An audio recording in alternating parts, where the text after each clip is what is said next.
Welcome to the Beyond Pain podcast with your host, Joe Gambino and Joe LaVacca. Join the two Joes, two physical therapists, as they discuss how to navigate the uncertainties of pain so you can move beyond it and get back to the activities you love most. This podcast is for Joe, and their guests to share their clinical thoughts and ideas based on their collective clinical experiences. Can this information be for you? Maybe, but we cannot know for sure. Therefore, it is always worth talking to your healthcare provider to make the best decisions in your care before you implement anything on this podcast. And please use common sense. Welcome back to the Beyond Pain podcast. I am one of your hosts, Joe Gambino. I'm here with our other host, all the ways out in Hilton Head today, Mr.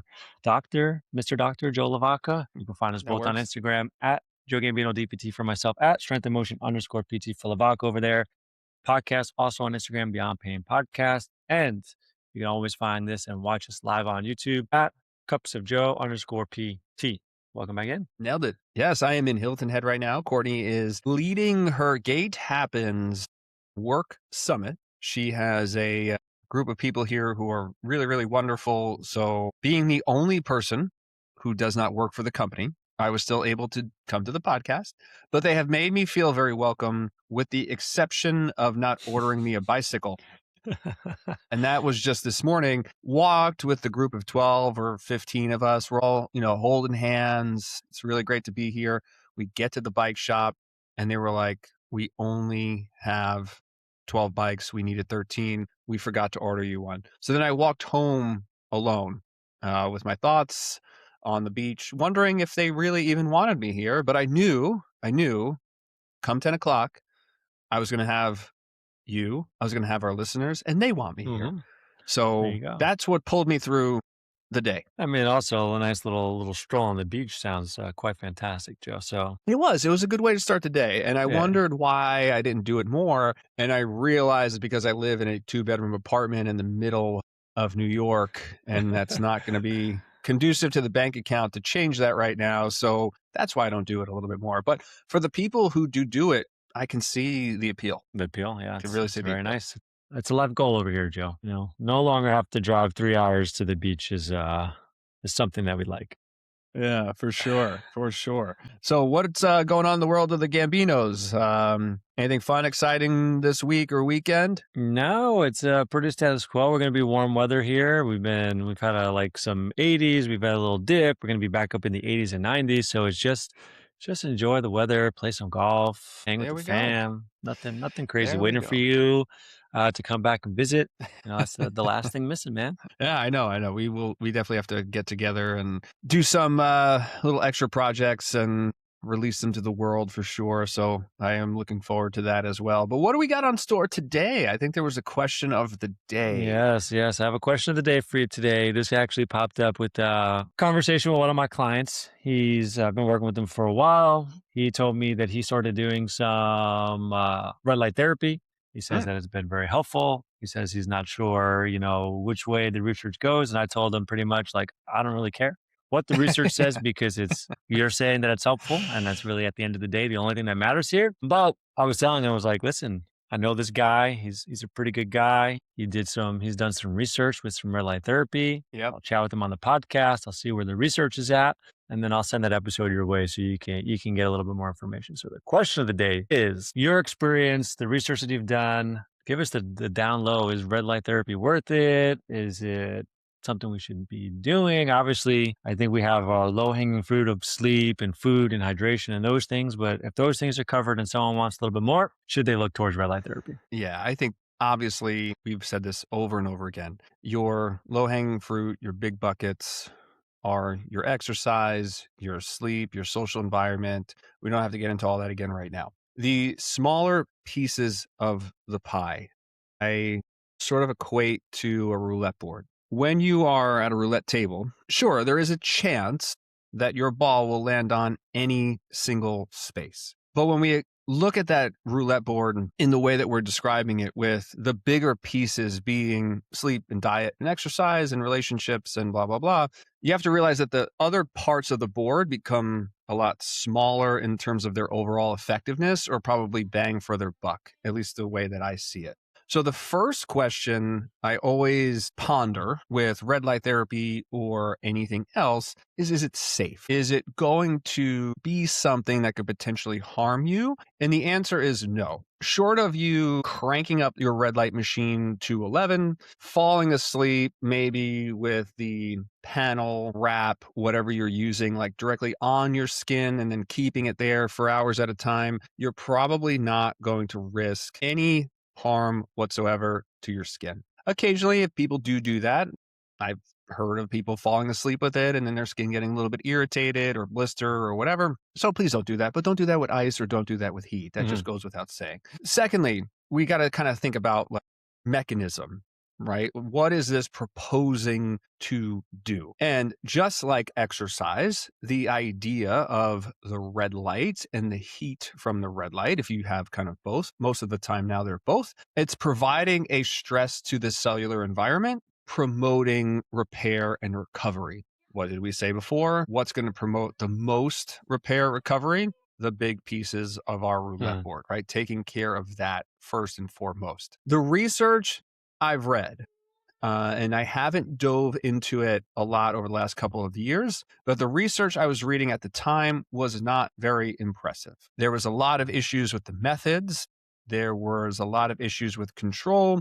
There was a lot of issues with bias. So when you have a product and you're studying that product, there's obviously incentive for you to build outcomes or build a research platform design that's going to let you sell more product, right? Like that's the whole like sort of like crux of this. I believe that it is safe. I believe that if you are going to try it, you don't need a super expensive, elaborate machine. The cheaper ones will work just as effectively as the more expensive ones. And again, when we're thinking of spectrum of light, the red light supposedly goes and penetrates a little bit deeper into the wavelength of our body. So that's why people pulled out the red light wave because of its absorption capacity. But white light also has red light in it. It has blue light and green light and all the lights because white light is the entire spectrum of the rainbow coming together. So if you just go outside, you are getting red light. So you can just stand outside for 10 or 15 minutes. That might be harder, especially in the winter for some New Yorkers bundled up. So can there be maybe some more efficacy for your red light protocols when you're not outside a ton? Yeah, maybe, sure. Bright light protocols, you probably can get bright light waves and find that you get very similar benefits, if not the same benefit. And then I think at the end of the day, in terms of suggesting it to people, I want to know where they're going to fit it in. I want to know what they're willing to spend. And I want to know what their sort of anticipated outcome with it is. Most people are going to try to use it to find relief with pain. So if you just sit still for 15 or 20 minutes and you apply a nice low-grade heat and the idea that I'm helping cells repair or my tendon heal, I think there are a lot of contextual factors that go into the red light application. And would you have had the same benefit if you just sat still, meditated for 20 minutes? I think you'd have probably comparable benefits. Sure, absolutely. Do I think it's overhyped in the sense of all the things that it can treat? And that's, I think, a little bit of a flag for me.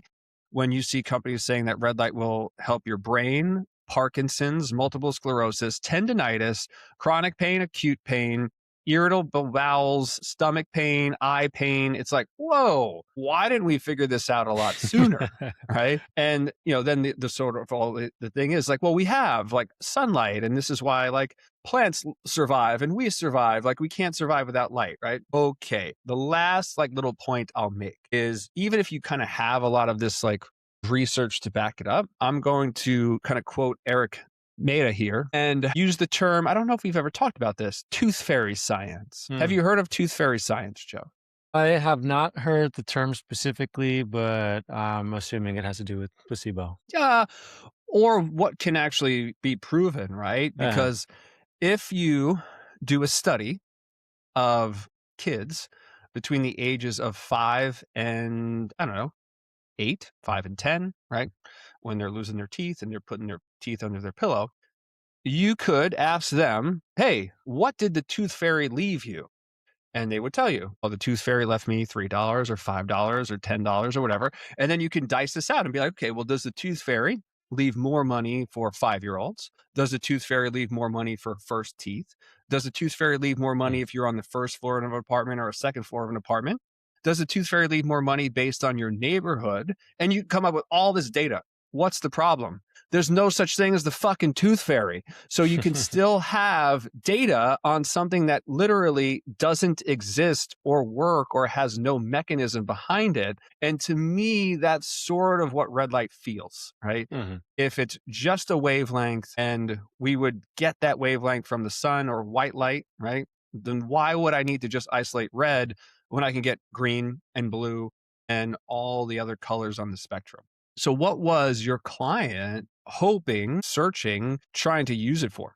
I'm trying to remember our conversation. I think it was just a recovery tool. Like he does all the things already. Like I think he was saying he could maybe use like it was like a season of just like a little less sleep and things were a little bit more crazy, but like it was just like a recovery tool for him on top of like he already works with me and another trainer and he's very active and he's lived a very active life and he's he's either like just turned 70 or in his 70s, right? So like and to me that's fine. And he said since he started it, it's been a proposed benefit. But I think part of the thing for him was he's had some bigger injuries in the past, some surgeries that have just like changed his body in a sense. Like he doesn't have full extension on one elbow. His hips, like his hips will sit a little bit unevenly. I think one of his legs is like actually physically shorter based because of the surgery. So those areas get chewed up from time to time. So I think for him, it was also just like, how do I recover? How do I help with some of the pain a little bit? But he's also doing all the other really good things. So is it really just like,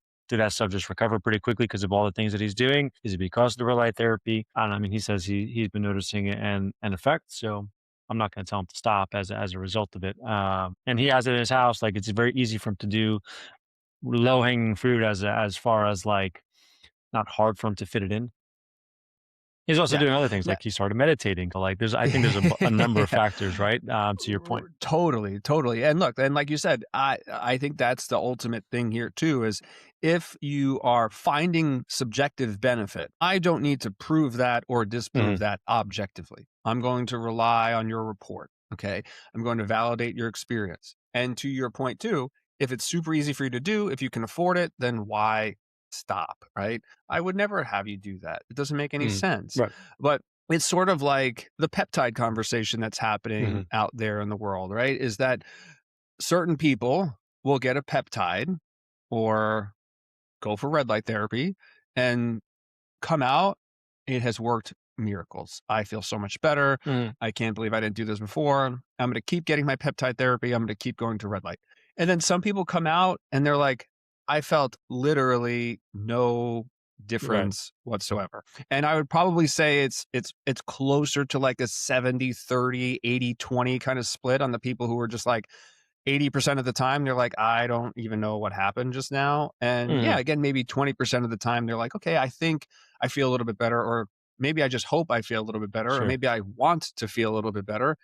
I read a while ago in a book called Cure that the more expensive or elaborate the treatment, the better the subjective outcomes associated with that treatment. And that makes sense, right? You're investing a lot more. You want it to work. You maybe need it to work at that point. But if that's all we're relying on, then that's where we really want to try to steer people into this idea of like, all right, the red light or this therapy, we'll go back to, is trying to help your mitochondrial function. Right. So mitochondria, this is my favorite thing because everyone remembers what mitochondria is. Joe, what's mitochondria? Yes, it is the powerhouse of the cell. I mean, if there was a fact as sticky as, if every fact was as sticky as that, I mean, can you imagine? Like, it doesn't matter what you do, and if and you're that listening, like what your background is, not just labeling, not just putting stuff in a textbook. 100%. Everyone in their cars or at home was like, "Oh, I know this. It's the powerhouse of the cell, and I'm an accountant." It's like, yeah, of course you do. So the powerhouse of the cell is kind of the target, right? But the thing that's going to really help us is mitochondrial density, right? So the amount of mitochondria that we have. And even if I got my mitochondria that I currently have to function a little bit better, it's not the same as me adding more into my body through aerobic exercise Right. and that sort of a stimulus, right? So if I have shit mitochondria, it's probably because my lifestyle's also shit. And I probably have bigger things to work on than trying to jump start my mitochondria with red light over aerobic training or Sure. base training and things like that, right? So I think that's probably, again, like the contextual stuff of everything we do. And I would say the same for exercise. I would say the same for manual therapy. We know there are contextual factors. We just don't know what necessarily those contextual factors are, I think, for person to person in terms of who's going to respond. So if it's safe, if it's affordable, if it's convenient, if you're aware of accepting the outcome either way, then you can try whatever you want. But just realize that we're spinning the roulette wheel and we're trying to let that ball land on an edge. And that edge is going to get harder and harder to hit. And the more times you spin, you're not going to have any extra likelihood of success. It's always going to be the same thing. So if you didn't get your benefit after the first 10 red light sessions, it ain't coming on the 20, right? It ain't coming on the 18th, right? It ain't coming, 3 months from now. It's done. Like you had a 1% chance of it working. Great. You tried it, move on. If you get it to land on the edge and you're lucky, cool.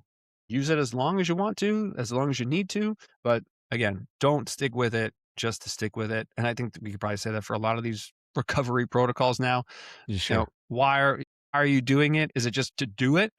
Or do you actually have some sort of process that you're hoping it's going to help? Yeah, I agree. I think that was all very well said. I mean, I wasn't very much into the research, so I was like, I don't know the research, so I don't really have an opinion on it. But I think that this is the conversation for all recovery modalities. You can probably poke a lot Sure. of holes in all of them. People will tell you, some people will swear by them, some people will say they did nothing for them, and that's everyone's going to be different. So I think in a nutshell, I don't think people need to shy away from these things. I think it matters, like, again, right? Is it safe? Is it something that you are willing to spend your money on? And I think people should realize that for a lot of these things, it's not going to take months and months and months and months to like notice like at least some benefit towards it. And if you're not noticing the benefits, then should you want to continue doing it? That's probably the main reason why someone should do it, is because they want it, they like it, it's something Yeah. enjoyable to them. Maybe it helps them relax a little bit. Those are probably more of the bigger things that they can offer than anything else, right? Like if someone really likes like the cold and they feel energized, like, and they're like, they have energy for like half the day because they did a cold plunge, like, and go do it. Doesn't matter what the research shows, right? Because you enjoy it and you're seeing benefit from it, and go for it. So I think that should be the lens I think people use recovery for. Dabble in it. You can try it for a Totally. little while, see if it helps you. And if it doesn't, then move on to something else. But always have your focus on the exercise component, moving more, eating better, staying hydrated, sleeping. I think that those things get overlooked, and you go for the shiny object and like, look at Sure. this, peptides are here, red light therapy's here, cold therapy's here. I can use heat or ice, or I can go get a TENS unit and do some stim. You can get distracted by some things. And as we know, even from like we talked about with manual therapy, we talk about with these, any sort of benefits, especially from a pain perspective, or if you feel less tight, like those are going to be short-term benefits that we still need to load those tissues and move those tissues in order to create like actual adaptations that we want from like a physical movement perspective, right? So if the goal is always like, how do I move better and feel better and keep up with my kids and hit some PRs in the gym and go out and play golf and enjoy without feeling pain afterwards, right? Like you need to be able to move yourself in that direction. And I don't know. I mean, it's my bias. I've been doing personal training and strength and conditioning and physical therapy for a long time, and movement is the answer. But it also seems to be the thing that research and experience and all that stuff constantly comes back to, that says, hey, this is going to help. Yeah. And I think that's beautifully said, man. And it just, again, reminds me of being process based versus outcome based. If you're looking at all this stuff to be pain free, well, that's an end result. So the dichotomy just becomes yes, no, right? Mhm. And then I'm searching for the next shiny thing that's going to make me either pain free or not pain free. Whereas the process of becoming pain free is a lot more involved and a lot more in your control. Sure. And you can control your sets and reps. You can control all that stuff. You can do your red light. You can drink more water. You can do this, but you're doing that because you want to be healthier. Correct. Like that's your process, right? And I don't know if you skipped your fish oil one day, if you skipped your multivitamin one day, do you feel a difference? I mean, if you Nope. skipped your creatine scoop, did you feel a difference on one day? Probably not. So why do you keep doing them? Well, they're just part of my process of staying healthy. I don't know if they're giving me an advantage, but it seems like there's more evidence to back this Sure. and this and this up. And I know I struggle with tendon issues or connective tissue issues. So that's why I take my collagen supplement. Maybe Sure. it gives me a slight thing, but there's a rhyme and a reason to it. Mhm. Right. And I Right. think that's the most important thing. Like when you supplement, take things that make sense. Right. I know that I don't get probably a well rounded vitamin mineral every single day. So I don't mind taking one multivitamin a day Mhm. just so I know, okay, I got my vitamin B's and A's Right. and C's and D's and whatever. Cool. I'm covered. Like I don't care if I pee it out. I don't care if I don't absorb Right. it. I'm like, hey, well, if there was a little deficit, We're these good. Flintstone Mhm. multivitamins only cost me like $8. They last for the The month. Pop Fred into my mouth, and then we're gone. And like we're good to go. nostalgia too, that's really what gets you, Joe. Exactly. So yeah, Matt, I think that sort of like I don't typically recommend like peptides or red light therapy to people, Right. but I do give them the spiel that I just laid out right now, and I allow them to make their own decision. And I think just in closing, what I would say is to anyone listening or your client, whatever decision they make, I'm going to support you. I'm not going to be like, oh, well, you shouldn't have done this or what a waste of time. I'm going to support you. And if you do make the time for a red light therapy for 15 or 20 minutes a day, you're telling me you have more time to do more things. And Mhm. I think that's what we can probably take advantage of too Sure. and say, hey, well, if you carved out this time, you could probably carve out time Sure. elsewhere. Mhm. Yeah, no, I think that's well said, and I think it's I guess one thing that we can't stop talking about on this podcast is goals and is it sustainably moving you towards your goals, right? At the end of the day, it's the only thing that matters. It doesn't matter what you pick, what you choose, as long as you enjoy it, can continue doing it, stay consistent, and actually move towards the things that you want to accomplish. It's all that matters at the end of the day. Amen. All right. Well, I got no other thoughts for you, no other questions for you. Well, I do have Okay. another question, but we'll save it for another episode. All right. Sounds good. Well, Joe, thank you for your question. We love you. Listeners, we love you. And thank you for tuning in to another episode of the Beyond Paid podcast. And don't forget to come back next week. We'll be waiting for you.